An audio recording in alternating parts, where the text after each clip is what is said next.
So, matagal-tagal din akong hindi nag-real talk, 'di ba? So, ito nga, magre-real talk tayo. Na biglaan kong dati madalas kong panoorin yung Dudkowski vlog, yung kasi 'di ba um, ano siya, Pinay tapos nakapangasawa ng foreigner din. So, madalas ko silang panoorin dati. Natutuwa ako sa kanila kasi funny. Tapos nung bandang huli nung bandang huli nawala sa feeds ko, hindi ko alam kung bakit.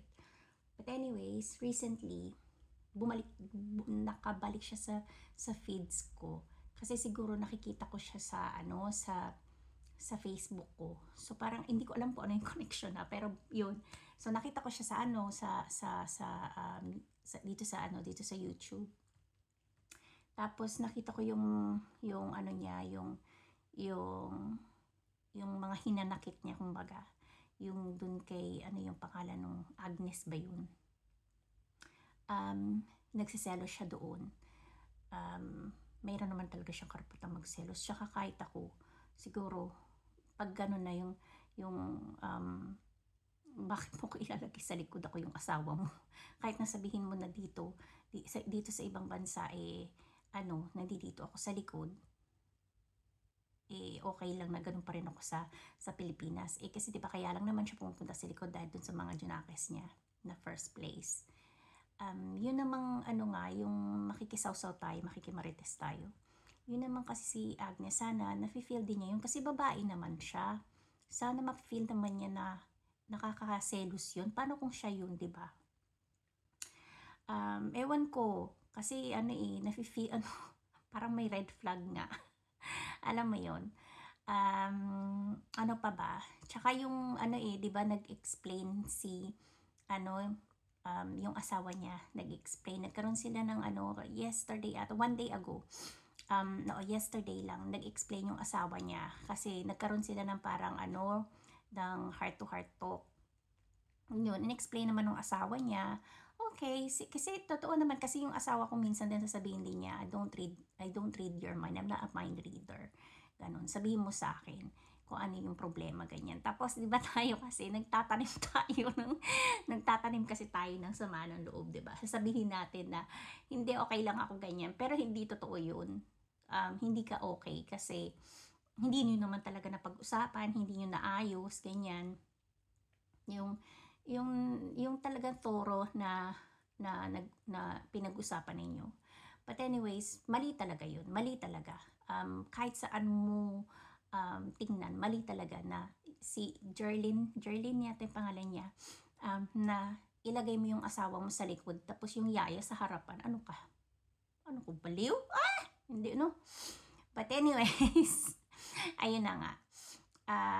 Sana ewan ko, kasi basta parang nararamdaman ko yung nararamdaman niya, alam mo yun. Wag ganun. Never naman akong naging ganun sa kay tatay ko, sa asawa ko naman, sa asawa ko. Never naman.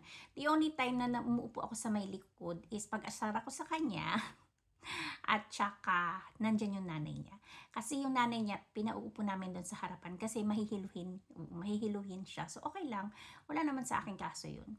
Tapos, tsaka lang ako pumupunta sa likod pag asar na asar ako sa kanya. Pero nagagalit siya na bakit ka nandiyan sa likod, dito ka sa harapan. Kahit nagalit tayo, dito ka sa harapan. Ganon siya. So, yung sa asawa ni Jerlyn, mali yun. Super mali yun. Pero meron din akong narinig na nagkaroon din sila ng usapan about yung sa pagtulog pagtulog nila sa bahay nila. Na ang katabi ni Jerlyn is yung mga anak niya. Tapos yung asawa niya nasa ibang kwarto. Mali naman yun, be.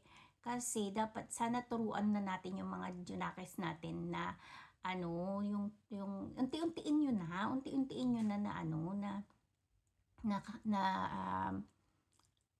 turuan sila na matulog sa sarili nilang kwarto. Kasi, syempre, kayong dalawa yung mag-asawa, dapat kayong dalawa yung magkasama. Hindi yung anak mo. Okay, syempre love mo yung mga anak mo, pero kasi sa ibang bansa, ano eh, 'di ba, may sarili silang kwarto. Buti kung wala silang sariling kwarto, okay lang. Pero syempre, gusto naman ng asawa mo katabi ka. Dapat ganun, 'di ba, magkatabi kayo sa gabi. Yun, sana yun. Siguro yun din yung kaya tuloy siguro din nag-ano din siya na yung hindi mo nakikita yung ginawa mo sa akin pero nakikita mo yung ginagawa ko sa iyo. Yung parang ganun, nagigets nyo. Pero mali in both ways na dapat talagang yung mag-asawa, magkasama kayo, magkatapat kayo, ganyan, 'di ba? Dapat ganun siya. Oo, sabi niya kasi uiyakin daw yung anak niya, ganyan. Pero ano eh, matetrain niyo yan, promise. Si Ella dati, ano rin yan, nagko-co-sleep kami. Nagko-co-sleep kami. Pero magkatabi pa rin kami mag-asawa. Nandun kami sa kama, tapos yung anak ko nandito sa may gilid. Meron siyang sariling, ano niya, sariling kama niya. Nasa gilid ko siya. Pero magkatabi kami mag-asawa. Hindi yung kaming dalawa ni Ella ang magkasama sa kama. Hindi. Magkatabi pa rin kami. Tapos, nung medyo malaki-laki na siya, kasi hindi ko nga feel na, kasi maliit pa siya, sabi ko, baby pa yan, sabi ko, ayoko pa siyang pakawalan. Nung nag 3 years old na siya, doon, inilipat na namin siya ng kwarto. There are times na umaakyat siya, ibabalik ulit siya ng tatay niya, akyat baba yung tatay niya. Kailangan nilang matuto kasi syempre gusto niyo rin ng privacy ng mag-asawa. Siguro ganun din yung ano niya, yung papa niya, 'di ba? Gusto niya rin na magkasama sila. Hindi yung mga anak ang kasama, kayo naman, syempre may mga pangangailangan. And then, ano pa ba yung mga pinag-usapan nila? Yung number 1 is, ito totoo to, hindi katulad sa Pilipinas. Kasi yun ang ano natin, yun ang kinalakihan natin na yung pag nagsweldo yung asawang lalaki, binibigay lahat sa babae. Tapos sila yung nagbabudget, 'di ba? Pero dito sa ibang bansa, hindi sila ganun. Hindi sila ganun. Yung pera nila, sila naghahawak. Ganun. Sila nagpo-provide, oo. Ganyan. Pero ang hindi maganda kasi, ang nangyari sa akin yung nangyari sa kanya eh. Na kumikita naman siya, 'di ba? Kumikita naman siya dun sa ano niya, pagva-vlog niya. Bakit na ang naghahawak is yung asawa niya? Wala siyang access sa pera niya. Ganyan na nangyari sa akin before, Bebs. Ano rin, Jerlyn, ayan din ang nangyari sa akin dati. For, ano ba? For 9 years? 9 or 10 years, siya humahawak ng pera ko. Sumisweldo ako, nagtatrabaho naman ako eh. Alam mo, tawag dito, bibigyan niya lang ako pag umaalis ako, bibigyan ako 30. Pagka yung tapos minsan wala pa. Sasabihin niya, kapos. Oh, kapos, ang laki-laki ng sweldo mo. Kasi malaki talaga sweldo niya sa akin. Wala, yung sa akin, 1/4 lang ng sweldo niya. So, sabi ko, sandali lang. Alam mo yung pakiramdam ko, parang ako rin, parang sa akin mo kinukuha yung binibigay mo sa mga anak mo ah. Kasi ang nangyayari, nagpapadala lang ako dun sa mga anak ko, tapos na. Tapos hindi ko makita yung pera ko, nasa kanya, joint account kami, ganyan. Which is, sabi ko, bakit tayo joint account? Pero yung pera mo sa'yo lang. Parang ganun. Pero nung wala pa akong pera, binibigyan naman niya ako. Meron siyang iniiwan na cash dyan. Kasi merong nagre-rent doon sa bahay namin, doon sa isang kwarto namin. So iniiwan niya doon, kumukuha na lang ako, ganyan. Syempre nung umpisa, syempre mahihiya ako, 'di ba? Nahihiya naman ako. Tapos nung bandang huli, alam niyo ba, natuto akong kumupit. Oo, natututo akong kumupit. Kasi sabi ko, nakakabwisit to ah. Tapos kasi dahil nga doon na wala akong sarili kong pera, yung pera ko siya humahawak. Nag-ano ako mga bebs, nag-sideline akong mag-cleaning dun sa nakakilala ko yung kaibigan ko, meron siyang cleaning business. Tapos ayun, sumama ako dun sa cleaning business niya. Doon ako nagkakaroon ng pera kasi cash on hand. Yun ang pera ko. Pero yung pera ko mismo na galing sa trabaho ko wala ako nakukuha. Ang napapadalan ko yung mga anak ko pero ganun lang. Tapos hihingi ako tapos sasabihin niya pa wala. For 10 years, ganun. Sabi ko, sandali lang, sabi ko, nakakainis na to ah, sabi ko ganun. Alam mo yung mga time na yung sa COVID that time, sabi ko sa sarili ko, sandali, sabi ko, napapagod na ako, sabi ko ganun. Tapos mag-overtime pa ako, alam mo yun, nag-overtime ako. Tapos ganun pa rin, akala ko bibigyan niya ako. Tapos nagkaroon ng yung tawag dyan, yung sa tax, may binigay na yung tax tax back, parang ganun. Kasi nga, ang dami, dito, sumobra yung pagbabayad ko ng tax. So, binalik sa akin. Mga kulang 600, ganyan. Tapos, akala ko ibibigay niya sa akin yun. Kasi sa akin yun, pinagtrabahuhan ko yun, di ba? Ako nagbayad nun eh. Tapos, alam mo, kinuha niya yun. Hindi niya ako tinanong, gusto mo ba? Kahit kalahati. Wala, hindi niya ako tinanong. Sabi ko, grabe naman tong lalaki na to, uy. Sabi ko, para namang tong nakakaloko. Tapos, lumipat kami dito sa bagong bahay na. Ayun na, sabi ko, napapagod na ako. Sabi ko sa kanya, sinabi ko sa kanya na hindi na ako hindi na ako mag-overtime, tapos hindi na rin ako, babawasan ko na yung yung pagtatrabaho ko. Sabi ko, kukuha na lang ako ng pambigay ko sa mga anak ko. Tapos sabi niya sa akin, bakit? Sabi niya ganun. Paano yung, mo, binibigay mo dito? Tapos sinabihan pa ako na hindi to free, akala mo free ride? Ginanon ba naman ako? Ang sama talaga ng loob ko, mga bebs. Kasi nung nandiligaw pa sa akin, yung mga times na ganyan, sinasabi niya sa akin na hindi mo kailangan magtrabaho. Sinabi niya rin sa family ko, hindi ko kailangan magtrabaho. Tapos pagdating dito, nagbago. Boom! Sabi ko, ayos ah. Nung nagtrabaho na ako, nag-iba ka na ah. Alam mo yung parang, nagmukhang pera ka na. Parang ganun. Pero don't get me wrong, mabait yung asawa ko. Wala akong masasabi na pero yun ang masasabi ko pala. Meron akong masasabi yun. Tapos sabi ko sa kanya, nag heart to heart to kami nung nandito, nung lumipat na kami dito. Sabi ko, ang nakakasama ng loob. Sabi ko, buti pa yung mga anak mo, merong 400 o 500 a month sa'yo. Pero ako, na sumisweldo, humihingi ako sa'yo, sasabihin mo pa sa akin, wala. Tapos humihingi rin ako ng pang ni Ella, yung kahit na magkano lang kay Ella, para meron naman siyang pambili. Kasi wala nga sa akin binibigay. Siya nga kasi may hawak ng pera ko eh. Sabi ko, paano ko mabibilan yung anak ko? Sabi ko gano'n, kaya nga ako din ako nagtrabaho.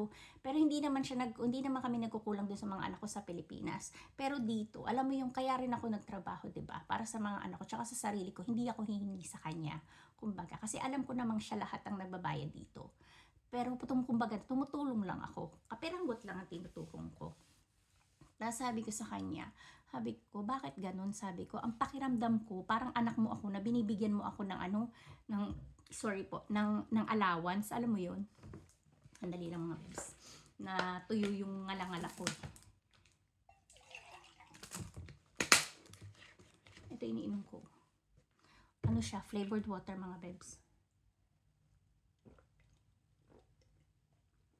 Ayun na nga, sabi ko, parang ang pakiramdam ko, parang anak mo ko na binibigyan mo ko ng allowance. Buti pa yung mga anak mo, magkano nakukuha sa'yo? Sa akin, ako nagtatrabaho, tapos 30, tapos minsan 20, minsan wala pa. Kasi sasabi mo nga, kapos tayo. Paano tayong kakapusin? Ang laki-laki ng sweldo mo. Tapos may sweldo ako, wala akong makuha sa pera ko. Hindi ako makabili mga bits ng gusto ko. Sabi ko, sandali lang. Sabi ko, parang kinokontrol mo ako. Sabi ko, ganun. Tumutulong naman ako, hindi naman ako tumitigil magtrabaho. Sana meron naman akong access sa pera ko. Sabi ko, ganun. Tapos sabi ko, kung ganyan, sabi ko ganun, ayoko na. Sabi ko, napapagod na kasi ako. Sabi ko ganun, ayoko ng ganito. Ayoko nang kinokontrol ako ng tao. Sabi ko ganun. Kasi yung mga anak ko dati, yung tatay nila, baliktad nga eh, 'di ba? Dun sa Pilipinas binibigay lahat. So nabibili ko ang gusto ko. Dito hindi ko mabili ang gusto ko. Na sabi ko, bakit ganun? Nagtatrabaho naman ako. Naghihirap naman ako sa pagtatrabaho ko. Minsan nga nag-overtime ako. Akala ko pag nag-overtime ako, yung overtime ko nga bibigay niya sa akin, kahit na yung overtime lang. Hindi. Sabi ko, parang ang sakit. Kasi sabi ko, parang nagtatrabaho lang ako na wala naman ako nakikita. Hindi rin naman ako makabili ng gusto ko. Alam mo yun, sabi ko sa kanya, napapagod na ako. Sabi kong ganun. Ayoko na. Sabi kong ganun. Pagka sabi ko nagkatrabaho na yung mga anak ko, sabi kong ganun, hindi na ako magtatrabaho, ayoko na, sabi kong ganun. Tapos paano ganyan siya? Sabi ko, sabi niya sa akin, sorry ha, sabi niya sa akin ganun. Kasi nag-open ako sa kanya, talagang binuhos ko talaga lahat, kailangan makinig ka sa akin. So, sabi ko sa kanya, sabi niya sa akin, so napag-isip-isip ko na nga yan, yun ang sabi niya sa akin. Oo nga, sabi niya ganun. Sabi ko, David, paano kung sa iyo ko gawin yun? Sabi ko ganun, gusto mo ba yun? Sabi ko, bibigyan ka lang ng allowance. Kasi kinuwento niya rin sa akin yung nanay niya dati ganun eh.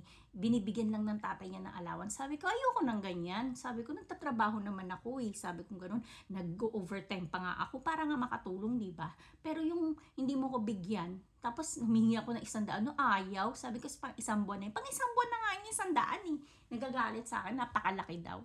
Tapos hinihingan ko sa Ella, ayaw. Sabi niya, bakit niya kailangan niyang ganyan? Siyempre, kasi wala naman ako ibibili sa kanya, kaya dapat meron siya at least pambili, di ba? Pag lumalabas kami. Kasi wala nga ako maibigay sa kanya. Tapos yun, nag-open up, yun na nga, nag-open ako sa kanya, yaan. Tapos nung bandang huli sabi niya, oo nga, sabi niya ganon, sorry ha, kung nagawa ko yan sa'yo. Sabi niya sa akin ganon. Sige, ganito na lang, sabi niya. Bigyan mo na lang ako ng tulungan mo na lang ako magbayad ng bills, sabi niya ganon. So binibigyan ko siya ng 500, pero ngayon tumaas na, naging 700 kasi nga may utang-utang ako sa kanya nung umuwi ako. Syempre pag utang, kasi nga kailangan ko talagang bayaran kasi nagbabayad siya dito.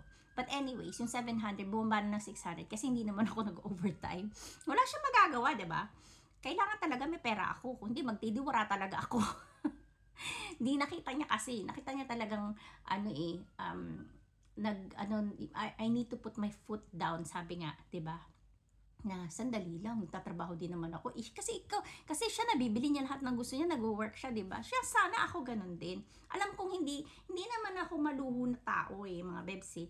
Basta meron lang minsan-minsan maglalabas ako ganyan kasama mga kaibigan ko, ganyan, or kami dalawa ni Ella, mahilig kami ni Ella mag-shopping. Pero hindi naman ganun kalaki yung mga sina-shopping namin ni Ella eh.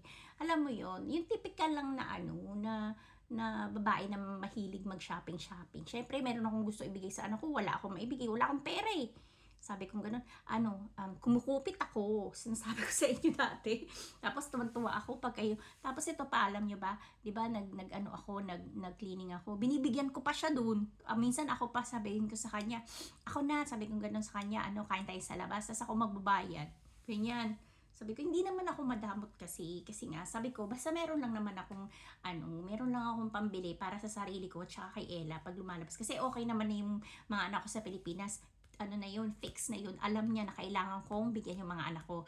Ako nagtrabaho nga ako kasi para hindi niya yun sagutin. Kasi for how many months siya yung nagpapadala kasi hindi pa nga ako pwede mag-work.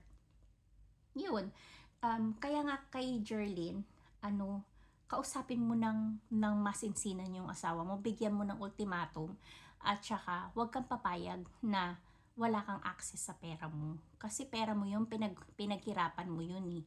Huwag kang magtameme sa kanya. Kailangan, kasi di ba tinanong niya pa, di ba, dun sa yung explain everything na meron pa ba, ano pa ba, tapos binabasa niya about money, tapos ikaw sabi mo ayaw mo.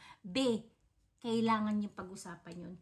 Dadating ang panahon na ikaw din ang mag-aano sa sarili mo. Sandali, wala man lang ako nabili para sa sarili ko. Nakita ko namili ka ng mga pero kasi nga 'di ba may pupuntahan kayong wedding. Pero yung yung lumalabas ka tapos wala kang gusto mong lumabas kasama mga kaibigan mo, gusto mong mag-online shopping ganyan. Hihingi ka pa sa kanya, ganyan. Sabi ko, ba't hindi mo naman kailangan humingi sa kanya, kasi pera mo 'yan. Lumaban ka, magsalita ka, huwag kang pumayag na nasa kanya lang yung pera. At least bigyan ka, at least siguro 50%, o sige yung 50% sa bahay, hindi sa kanya ha, sa bahay, tulong mo 50% sa iyo, at least meron ka para sa sarili mo. Tapos kung gusto mong padala sa family mo, alam mo yun, na hindi mo kailangang humingi sa kanya. Tapos kung may gusto kang bilhin para sa mga anak mo, lumabas kayo, ganyan, hindi mo siya kailangan na 'di ba? Kasi may sarili kang pera. Yun, wag kayong, kaya nga mga bebs, kasi marami dito ganyan na mga mga Pinay. Marami ditong ganyan na mga Pinay. Wala silang access sa pera nila kasi yung lalaki nga yung humahawak. Wag kayong papayag na ganun. Wag, kasi kawawa kayo yung magiging kawawa. Sabi ko sa inyo, kaya dapat meron kayong access sa pera ninyo. O yung sinasabi na yung kayo, magjo-joint account kayo, okay lang. Pero as long as pwede kong galawin ng pera ko. Yung usapan natin na yung 500 or 600 na ibibigay ko sa iyo, yun lang ang kukunin mo dun sa pera ko. Tapos wag mo nang pakikialaman yung natira kasi sa akin na yun. Alam mo yun. Jerlyn, lumaban ka, magsalita ka na sa kanya. Kailangan nyo talagang pag-usapan yung pera, At saka kung pwede, yun nga, unti-untiin mong yung anak mong yung magkaroon sila ng sarili nilang kwarto. Alam ko meron yan sariling kwarto, 'di ba? Konting lambing-lambing din sa asawa, baka mamaya um, kulang sa lambing-lambing, 'di ba? Kasi siyempre gusto niya magkasama kayo kasi dapat talaga naman magkasama kayo. Hindi ako nakikialaman, nakikisawsaw lang. Char! So, yun lang mga bebs. Yan. Kaya nga naging ka kasi yan eh. Naging naranasan ko rin yung naranasan niya na wala akong access sa sarili kong pera. Um, Kaya magsalita ka, kailangan malaman niya kasi nga siya, 'di ba? Hindi daw siya nakakaintindi ng Bisaya, hindi daw siya ganito. Paintindi mo sa kanya in a way na maiintindihan niya. Kailangan may pera kang sarili. Kahit nabigyan ka niya, sabihin mo kahit na sabihin, pero wag naman yung 100 lang, Diyos ko. Siguro 50% ng kinikita mo, ikaw naman ang naghihirap dyan sa pagva-vlog mo, hindi naman siya, 'di ba? Sa pagdasal natin na na na magkaroon ka ng lakas ng loob na magsalita ka sa kanya. Magsalita ka. Wag mong sabihin na ayaw mong pag-usapan yung kailangan niyo yung pag-usapan, kailangan may sarili kang pera. Lalo na sa ibang bansa. Nasa ibang bansa ka, wala ka namang dito, pamilya. Kahit na yung mga kaibigan mo, may mga kaibigan ka, pwede ba yun hingi ka parati sa kaibigan mo? Syempre hindi. Hingi hindi hiram kasi wala ka namang pambabayad, di ba? Ganun yun nangyari sa akin dati. Yun, a piece of advice lang kasi nga, nangyari din sa akin yan. Okay. Salamat, kung gusto mo mag-usap tayong dalawa, yung mga nararanasan mo, about the money, ganyan din ang nangyari sa akin dati. At saka yun nga, yung sinasabi din ng asawa mo na I don't understand, I don't read your mind. Totoo yun. So, kailangan magsalita ka. Alam ko, nahihiya minsan tayo yung ganyan. Pero kahit nasabihin pa ng mga asawa natin mukha tayong pera, pakailan mo, kailangan ko nga rin ng pera. Ikaw nga kailangan pera. Syempre ako din, tao din naman ako. Tapos may mga junakis pa kayo, 'di ba? Okay, yun lang po. Real talk. Salamat po. God bless po. Peace. Ano ba to?